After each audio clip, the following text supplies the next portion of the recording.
Yeah, this is Chuck. Hey, Chuck. My name's Mike. I do a zine called Cloak Cloak Dagger, right? Yeah, yeah. All right. Hey, man. You called yesterday, right? Yeah, I did. You know, I do not know why, because I was sitting on the computer waiting for your call, and I didn't think you called, and then I got your message today. Oh, well, I'm sorry about that. I must have been on the other line. I've just been doing all kinds of everything from wedding planning to doing stuff with the band and back and forth, so it's kind of hectic around here. But I must have been on the other line and just didn't hear it, and I apologize. Hey, it's no problem. It's no problem. But I just thought you blew you up. You flaked on me. I was just, and then Alexis called and was like, "Yeah, he said he called a couple times," and I told her, I'm like, "Well, I've been here. I have the phone sitting right here, and I didn't get a call." Yeah, well, sorry about that. I apologize, man. Hey, it's no problem. Well, do you have a minute? How you doing? I'm doing fine. Yeah, good. You doing fine? Yeah, man, getting through it. Just taking it a day at a time. That's what you got to do. Well, I don't know if you're familiar with the zine that we do at all, but what we do is our focus is song lyrics, and it's kind of like VH1 Storytellers kind of thing. Like when we interview bands, you know, basically I'll just throw a song title out there, and if you're down for this, you know, just kind of talk about whatever comes to your mind, and maybe, you know, expound on the song's meaning, kind of talk about maybe who or what inspired it, you know, why you dislike it or like it, and you know, that kind of thing. So gotcha. You down for that? Yeah, man. All right. Yeah. Well, I suppose we start with the new record. How about the song "Giver"? Giver? Well, it for me, like, it started out as just kind of a song pertaining to my brother, my little brother Paul, and basically it's just simply put, just about taking the reins, you know, getting a hold of yourself and kind of coming to terms with where you're at, you know, and obviously, you know, like at the time he was just facing some hardships, you know, and just how, I guess what inspired it is, you know, sometimes we are faced with these hardships that just can completely hammer you down, you know, and pretty much make you, you know, whatever it is, whatever it being, can make you feel like you just have no choice or there's no hope, you know, and it's a tough place to be, you know, and everybody hits it one way or the other, in one form or the other, somewhere in their life, you know. Sure. And basically it's just kind of about finding confidence within yourself to take charge and take the reins of your own life, and basically get out and get off your ass and lift yourself, do things on your own, you know. Sure. And that's pretty much where that song came from. All right. Well, that's great. That's pretty much, you know, that's what I'm looking for all these songs. So, how about the song "Poison"? Poison. That one kind of began as for instance, it begins like I could waste away with politics, or I could drown myself with wine, you know. Yeah. And I don't know, that to me, that just something kind of rang. I never really meant. I had no idea, kind of at first, what that song was about. That just kind of was a line that just kind of happened, and I was like, okay, and just kept rolling with it, you know. And where it came from was just the fact where we all have choices, you know, of course, and the politics line basically is like I've definitely seen, either have been a part of it myself or have seen people just get so wrapped up and so saturated with politics of all sorts too. I'm not talking about just like our current political situation as of now, but just in general. But people can get so, all of us can get so wrapped up in worrying about how we're going to change things or how we can change things, you know? Yeah. And that we at times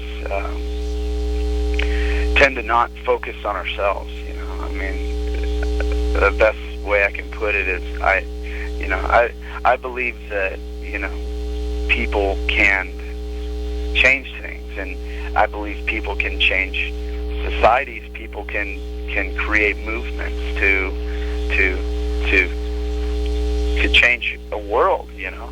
But the only way that can happen is if people change themselves first, or in other words, just focus on themselves and become individuals first, rather than trying to change a society as a whole, you know. I mean, you know, you can't change anyone by direct action. You know, I mean, people can only change in reaction to your own changes, you know. So, I mean, that's kind of where that line in particular came from, and the wine is the same way, you know. I mean, like it's very easy to fall into just a saturated, drunken state, you know, and I mean, wine was just, I mean, that to me just meant so many things. I mean, you know, when I was speaking of wine, I wasn't just talking about the physical sense of like alcohol. You know? I'm just, I mean, anything that kind of deprives you of your, you know, ability to think and decide on your own. You know what I'm saying? Yeah, definitely. But basically, I mean, that song just kind of ended up as, you know, you live your life, and you know, whether you live it for truth or whether you get through it in life, like you'll always be faced with, you know, with what you do today. Yeah. Hang on, my landlord just walked up. How you doing, Mr. Louis? I'm okay. Okay. All right. But I mean, basically, you know, what I'm saying is like what we do today is it's set in stone. You know, what you do today will be with you for the rest of your life. You know, so, you know, basically, like, we have a choice, you know, to live honest or not. Yeah, sure. All right. How about the song Remedy? Remedy kind of that was a strange song because it's funny how writing goes sometimes. Like, I mean, you're a journalist. You write. Do you write on your own as well? I mean, journals or diaries or what have you? Yeah, definitely.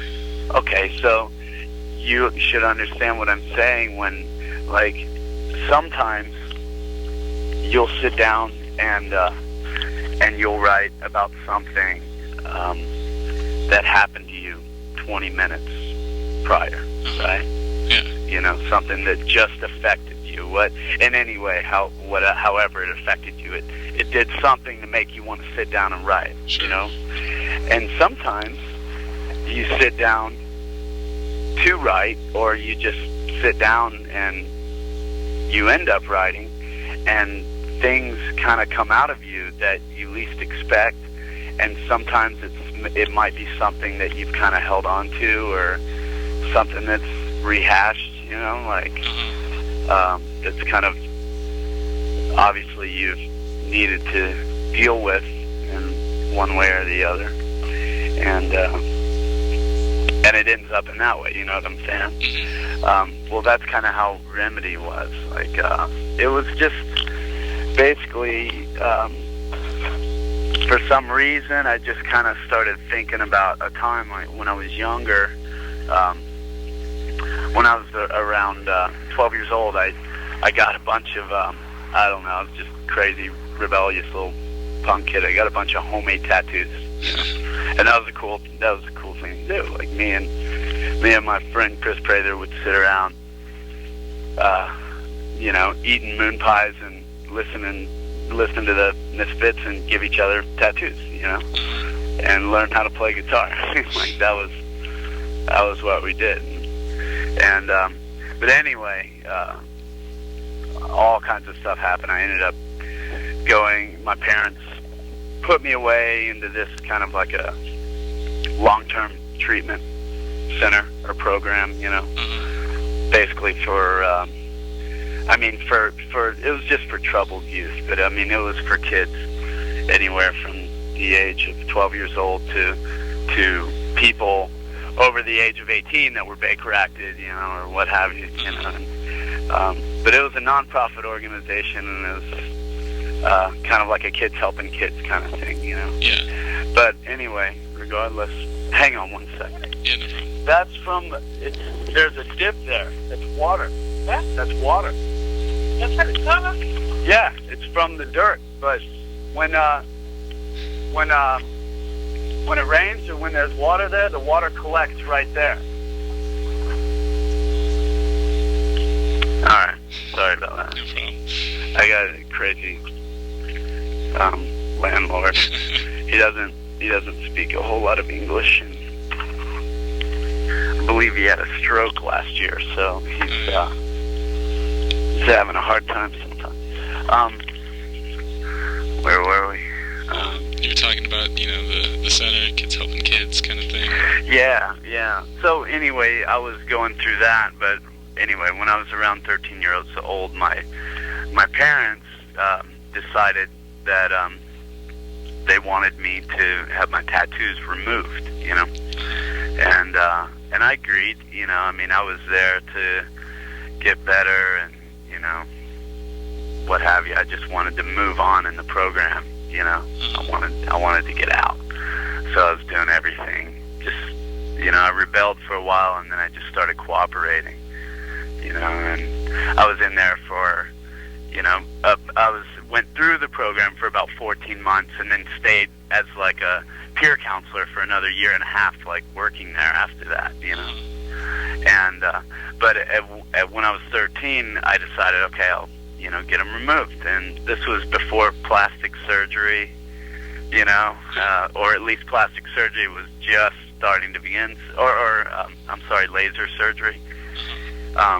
So back then what they did was they literally cut around the piece, cut around the tattoo, and then shaved it out, shaved like down a few layers of the skin just under where the ink finished, and then pulled the skin together from both sides and sewed you up, you know, like pretty primitive. But so basically, I was for about a year.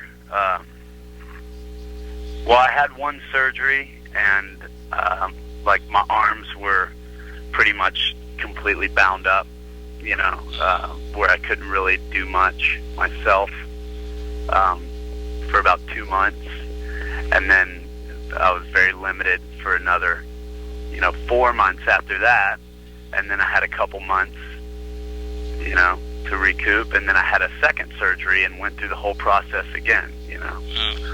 So I mean, it was like it was hell, you know. It was just really shitty, you know. But it was just a lot of healing, you know, and a lot of just actually kind of in it now too. You know, it's like what I'm going through now. But is I think there's a lot of like suppressed like anger and just frustration that I had, you know, then, you know, or that I have now, you know, from then. And you know, I mean, basically but I mean, that was kind of what that was. It was just kind of strange because like I hadn't thought about that for years. Yeah.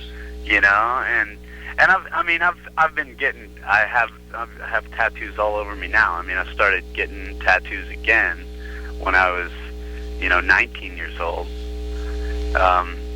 You know, yeah. I still didn't care, I was just, you know, so, but for some reason, like, there was something in me that I guess I just hadn't dealt with, because one day I just kind of sat down and that's what I wrote about, and that's what I thought about, and it was just kind of strange because I hadn't thought about it in years. You know, it wasn't like it was like eating at me or anything. It was just kind of like, wow, you know. And then all these old feelings and like just frustration started coming up, and that's what it became. All right. How about the song "Sons and Daughters"? Oh wow, yeah. I miss that. we haven't played that in so long. That was that's basically just about doing, you know, doing unto others as you'd have done unto you, basically, so to speak. You know, I mean, I don't know. I mean, like I live in LA now, and you know, it's a lot of places around where I live in. I came from Gainesville, and even outside of Gainesville, a little town called Micanopy, and it was just way out in the sticks, out in the country, you know. And so moving here was like a huge culture shock, you know, in a sense. You know, I mean, I'd been here many times, but to actually live here, you know, going from like just a quiet country, you know, life, you know, and out in the swamps, in the woods, you know, to Silver Lake, you know, it's a pretty big change. But just being here, you know, I've seen a lot of the things that I wrote that song about. You know, there's a lot of a large homeless population around here specifically, you know, and basically it's just kind of a song about just simply having a little more compassion and just realizing, like, you know, there are people out there, you know,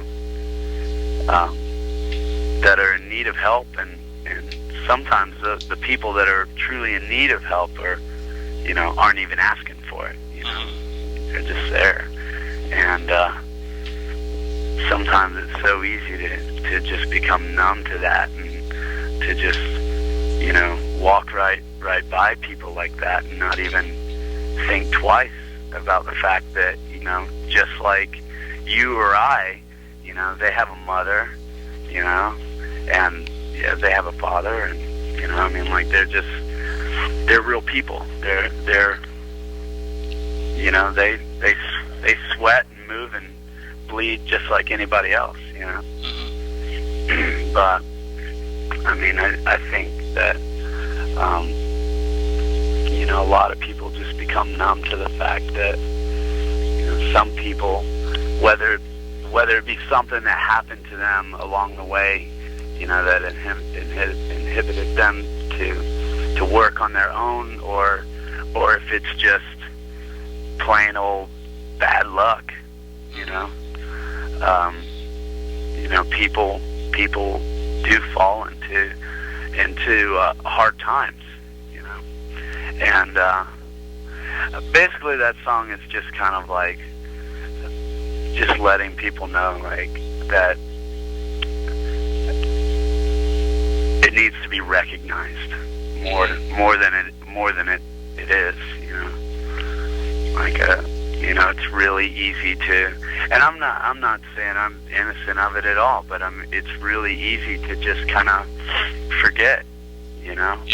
and to become so self-absorbed that you can walk right by someone that is totally in need, and not even think twice about it, not even notice. Mm-hmm. And I mean, like, that's just one of the sad things that's happened to our society and just people as a whole. Yeah. Sad. How about the song "Driving Home"? Oh, that one was well, the story about that is we were playing a show in Worcester, Massachusetts, at this place called The Space, and it was on Valentine's Day. Just great energy, I don't know if you've ever been to this place. It is just an awesome little art space where they had art shows and just gatherings and meetings and shows, and you name it. It was just a great spot. And this one particular night is Valentine's Day. You had all these punks dressed up in suits and gowns, and it was great. It was formal, and there was food, and it was just a good time. And we were playing that night with just a whole bunch of other bands, and like a couple hours before we played, some cops walked in, which, I don't know, back then that just, and even now it's not an abnormal thing, Yeah. It's like, oh great, the cops are here again, like whatever. And then one of the organizers of the show pulled me aside and came up and pulled me aside, and he said, okay, this is the deal. And they took me outside, and they said, there's a kid here somewhere in this club, and the cops don't know what he looks like, but he ran away from home, and he was just from, I'm not going to say where he's from or what have you, but he had run away from home from like a couple states away,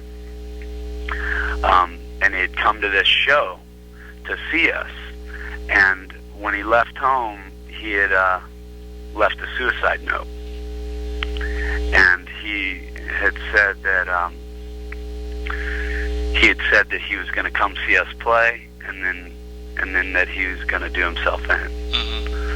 And it was just, I mean, you can only imagine. I mean, like, this was right before we played, and it was extremely heavy and an extremely touchy situation. And like the parents' kids had just found the note and had located the spot, and like somehow tracked the show down to where they had sent cops and counselors there to the show, but they had and then they were on a plane themselves, heading to the show. The cops had no idea what the kid looked like, and they were kind of only making things more tense by being in there. So a couple of the organizers and me and a couple friends, we kind of talked them to kind of get outside and just kind of let the show happen as it was, and just let them know and let them realize. And they didn't know how he planned to do it. They didn't know if he was armed. They didn't know anything, And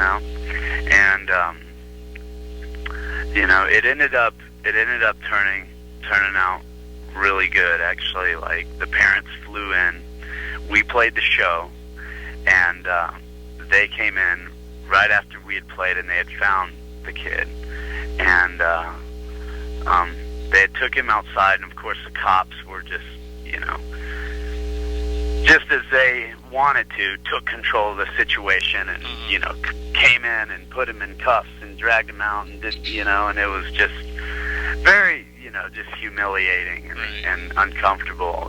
I mean, especially for someone that was in, like, you know, such a state that they would leave a note like that, you know? And finally, like, they took him out, and they were about to take him away, and I went outside and asked if, you know, I could speak to him, and they let me just go and speak to the kid, and he didn't say one word to me. You know, I could tell he was just hurting, and it's like he had tears in his eyes, and his lips were trembling, and like he was just scared, you know, just terrified. And you know, I just hugged him and just hugged him and told him, you know, gave him my number, put my number in his pocket, and just told him to give me a call if he ever wanted to speak or whatever. And you know,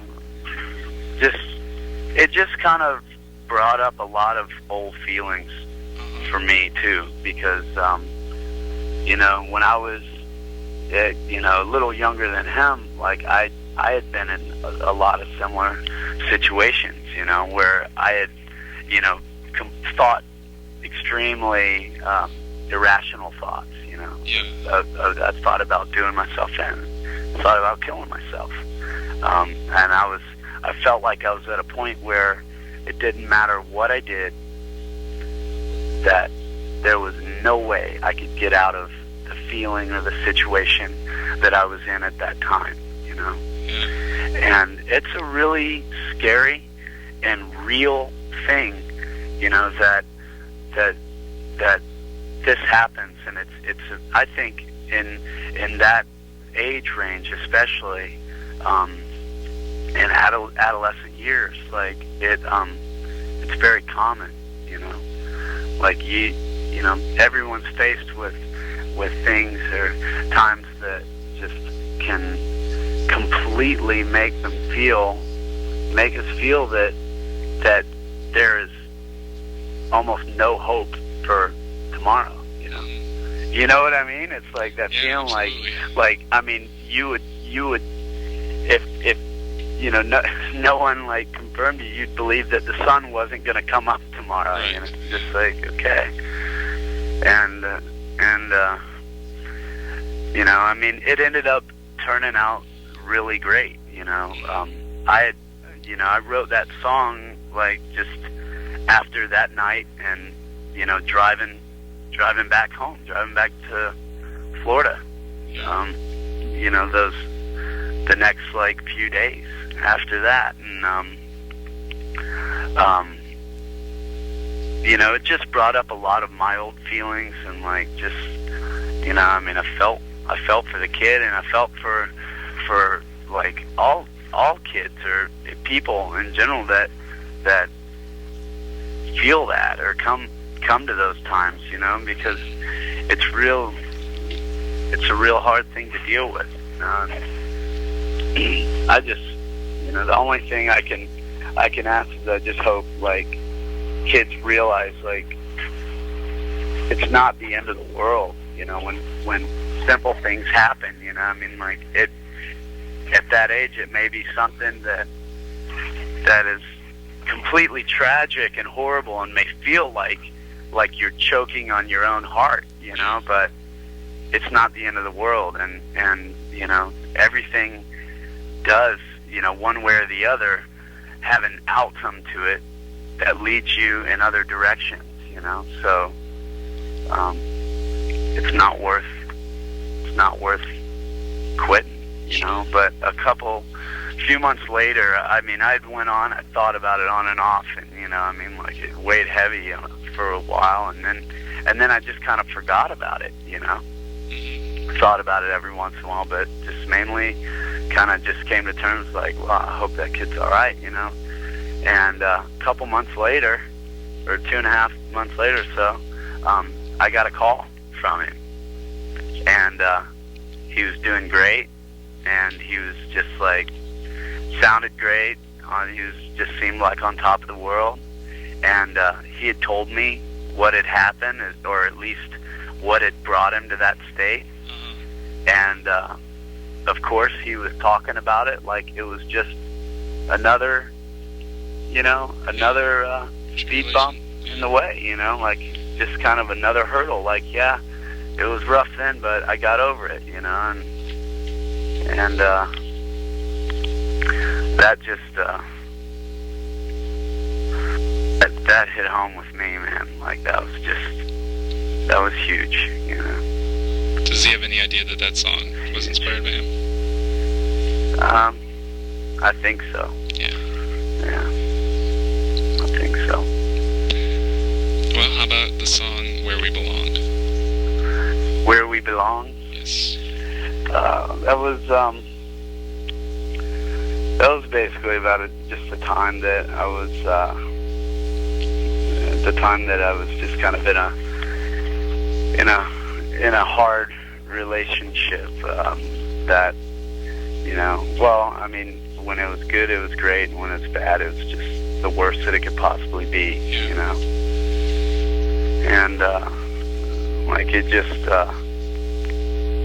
was basically about like coming to terms with where you're at, and like finding out that communication is absolutely key, you know, in all aspects of that, because when you don't have that, you can't get over anything, you know. Well, are you completely sick of this format yet? Because I have 4 more songs on the list, but you know, I'm not sure how many you're still in the mood for. But what do you say? You down for all 4? You got a couple more in you? Yeah, just keep going. All right, sure. Hang on one second. Okay, no problem.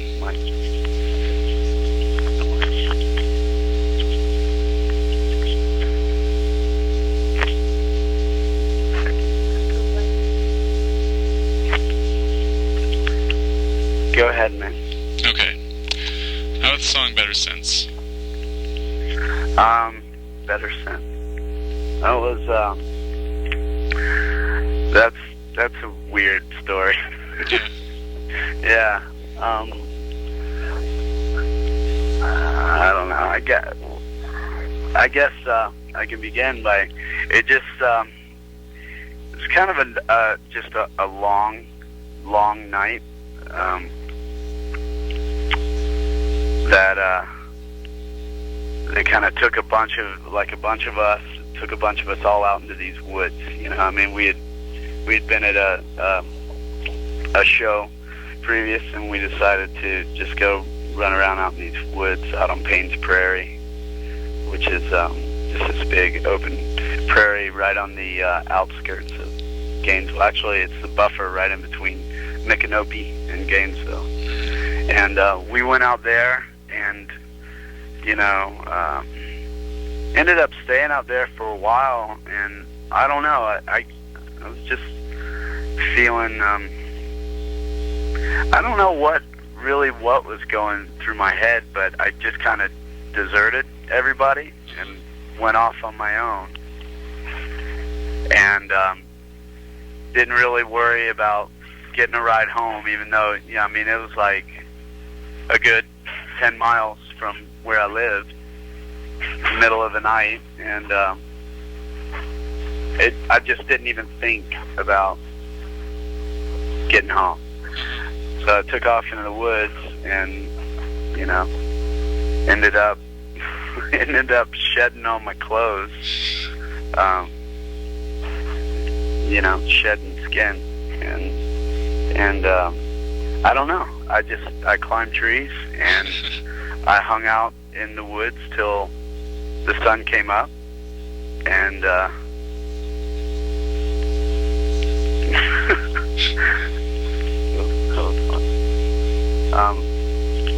you know, covered myself with mud, and I don't know, you know, honestly, I can't tell you exactly what I was thinking at the time, or why, you know. Yeah.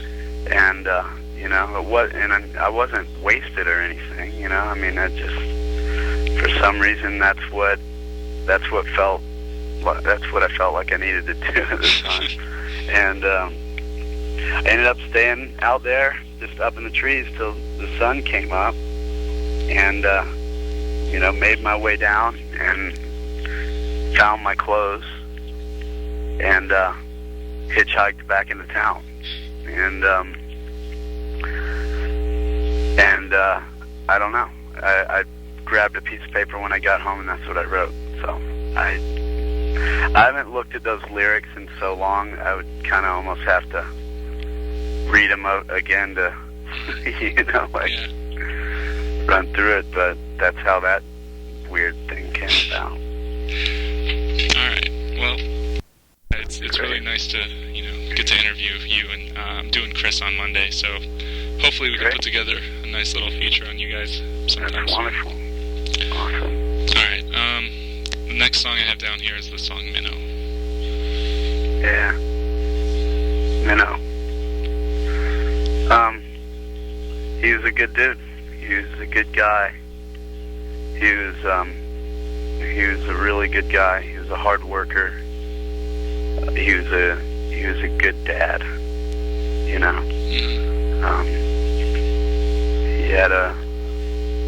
had a wife named Allie and a little boy named Bear, and he loved them dearly. He loved them both dearly. But that was just one of those. Have you ever lost any good friends? No, I really haven't. Minnow was a really good guy. I mean, I didn't know him as well as I'd wanted to, but he was just a guy that I really felt comfortable around and loved talking to and loved hanging out. And he was close enough to all of us that when we'd see him, we'd all embrace. And he was a good friend, but you lose somebody, and I feel like, you always wish you would have known him better, Yeah. But it was just a really strange, real strange thing, because he killed himself. He hung himself under a bridge down in Gainesville. But the strangest part about it is nobody really knew why. It just, one day he's just walking around, dancing around, singing, and the next second, he's gone. But he's the type of guy that you would see him, on the street, and he usually had a Walkman on, and he usually didn't care who was around him or where he was, whether he was in a store or in a crowd. He was singing to the top of his lungs.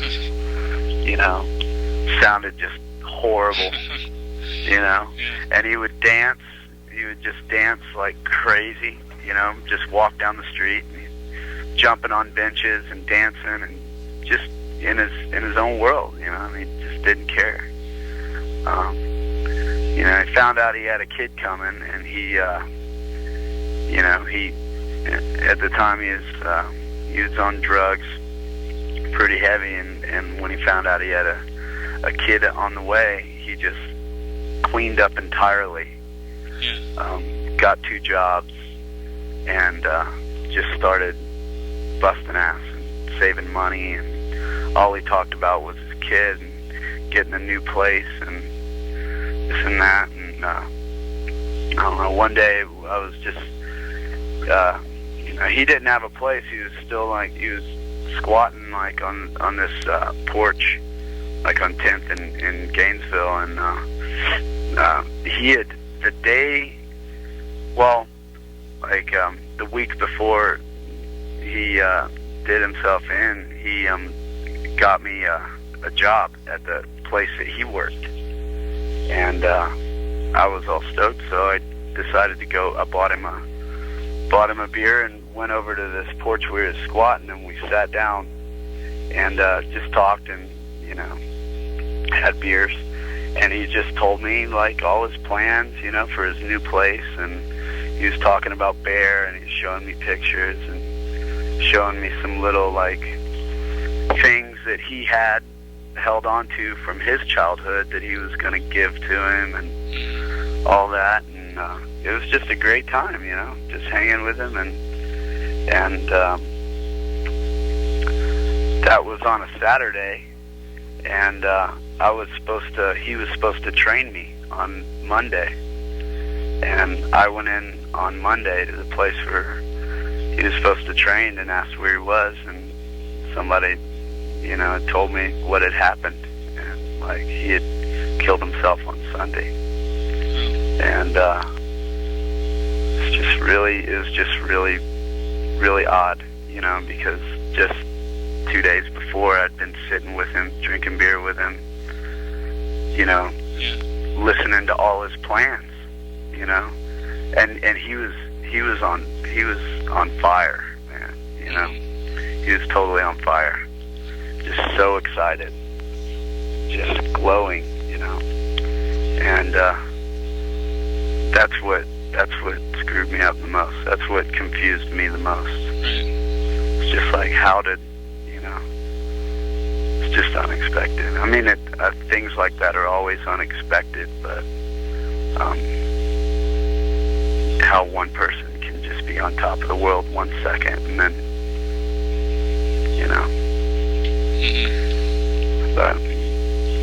But we definitely have, you know, some really fond memories of him, you know. I mean, like, he always made everybody laugh, and, you know, I mean, the funniest thing, like, if you knew him, you know, you loved him, and he was a character, and he just made you laugh, and he was fun to watch and fun to listen to.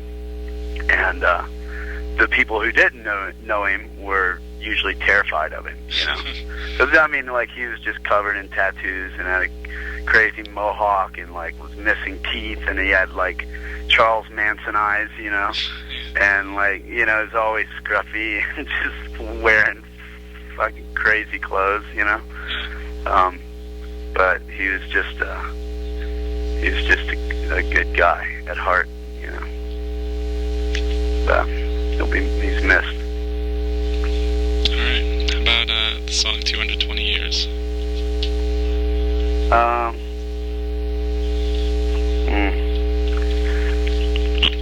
Wow, that's an oldie goldie. Yeah. This record's as far as we're going back, so. Yeah. Well, I'm trying to remember why I remember why we called it 220 years at the time. Like, when we had wrote it, it was exactly 220 years since the last American Revolution, which is where that came from. And I think I don't know. It's basically just about you know, finding yourself and knowing yourself through and through, and just living as true as possible, you know. And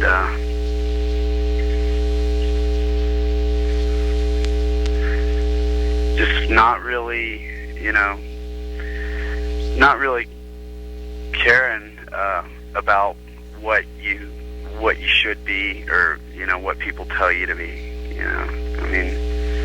I mean, definitely at a young age, like, that was a reoccurring theme in a lot of songs, you know. Especially coming from like a pretty strict conservative, you know, Southern Baptist home for me personally, you know. And there was always just different, you know, expectations and you know, just plans already made out for me, you know, with me not involved in any of the plan making, you know. So, I mean, it's basically about not even, you know, worrying about that or thinking in that way, and just living truthfully on your own, being true to yourself. Sure. All right, last song we have here is Turnstile.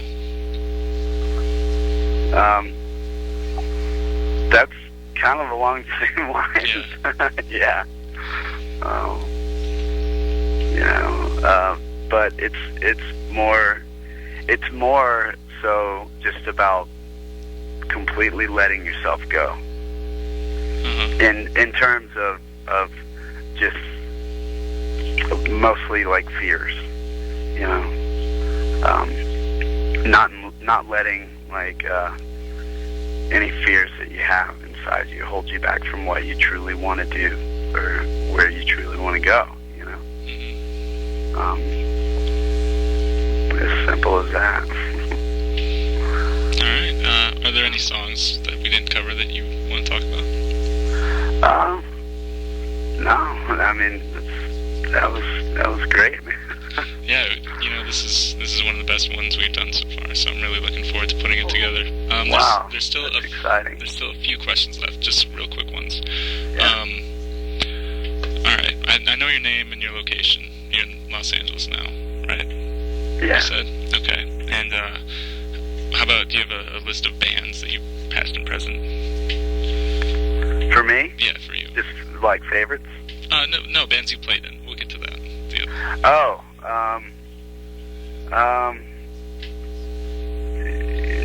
Nothing that you'd heard of. Right.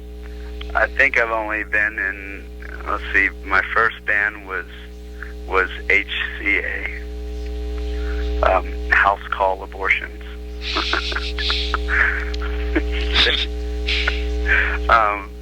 And you can just print HCA if you want. And then George and I, and then I was in a band called Yellow Section. And then another band called Death Squad. And then I was in Fossil. That was really good. And then Hot Water Music. Should I put Rumble Seat in there too for you? Oh yeah, and Rumble Seat. Oh, and I was in a band called Section 8 for a little while with my friends. Oh, and a band called End on End. All right. And what are some things that inspire you lyrically? Lyrically? Yeah. For the most part, it's just what's happening to me right then and there. I mean, like, for the most part, but then again, all the time, like, it, you never know, like we were talking about with Remedy, how it's just like something comes up where you're like, oh wow, something you haven't thought of. But right. I mean, I think a lot of it is just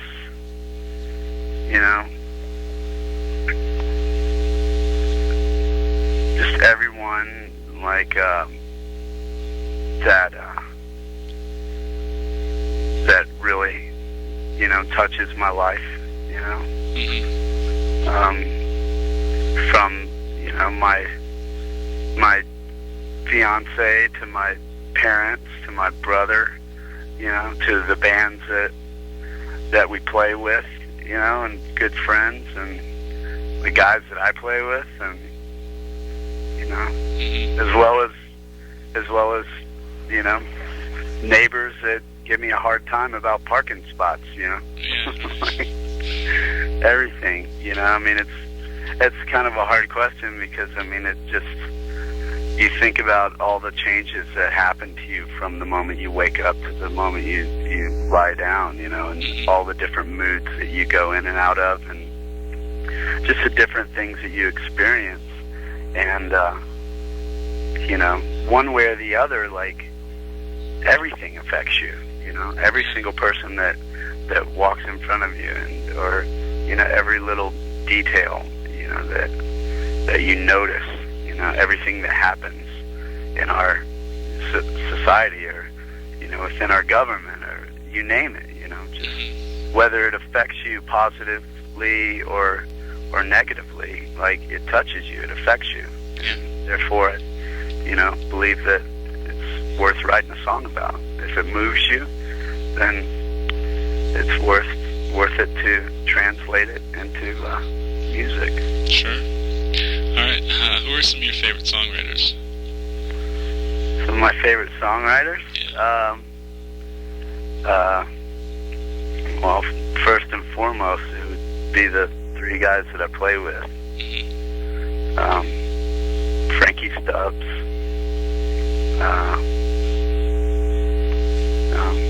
Midnight Oil is one of my favorites. Jeff Pizzotti writes some of the most amazing melodies and lyrics I've ever heard. Bouncing Souls, Alkaline Trio, all our good friends. I don't know. Yeah. I don't know. It just goes on and on and on and on. Sure. Fogerty, CCR.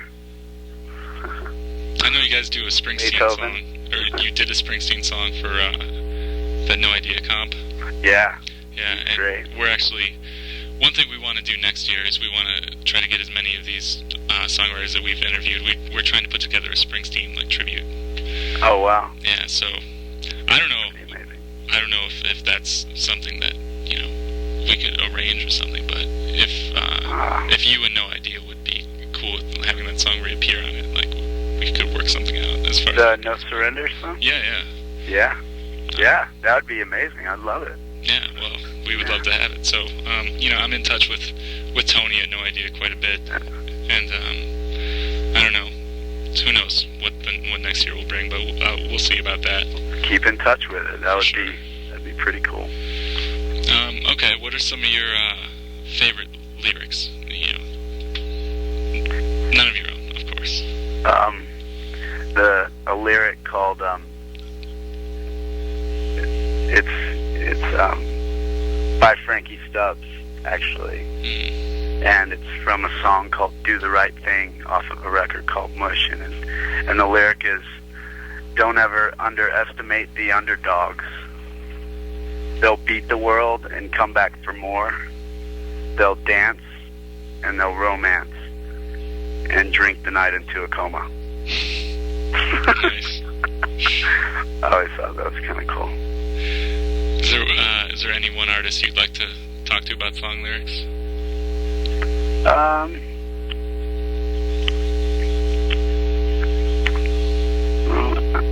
I don't that I haven't talked to. Or maybe even a good experience you've had talking to someone about lyrics. Well, I mean, Frank is one of the best experiences that I've had talking to someone that, when we got to meet Leatherface, I mean, that was huge because they had been a band that we had admired and looked up to musically, lyrically, I mean, for a long time, and they had been broken up at the time, and it was one of those things where, I mean, it was like my favorite band, Yeah. but they were gone. They were broken up, and I'd never seen them, never anything, so it was one of those, I mean, imagine like your favorite band reforming, and then imagine meeting them, touring with them, eating dinner with them, drinking with them, picking their brain about songs or not, just kind of sitting around playing, picking guitar with them, Mm-hmm. It's monumental, Sure. For me, it was huge, and I mean, I've met people that I had looked up to, and then I'd met them, and they just really didn't fill the boots that I'd made for them, Right. that I'd pictured, and meeting Leatherface was the complete opposite. They were everything and more than I ever thought they'd be. It's really special. But. All right. Well, that concludes this whole thing. And thanks again for being so willing, because, I understand sometimes this could be, kind of a weird format as far as interviews go, but this was great. was into it just because it's different, it's unique, and no one does interviews like this, and I appreciate that from you. So thank you. It's absolutely my pleasure to talk to you, man. Great. Well, I hope to be in touch, and good luck with all the crazy stuff going on with you right now. Yeah. So I appreciate it. All right. Well, you have a good day, Chuck. All right. Best to you, man. All right. Take care. See ya.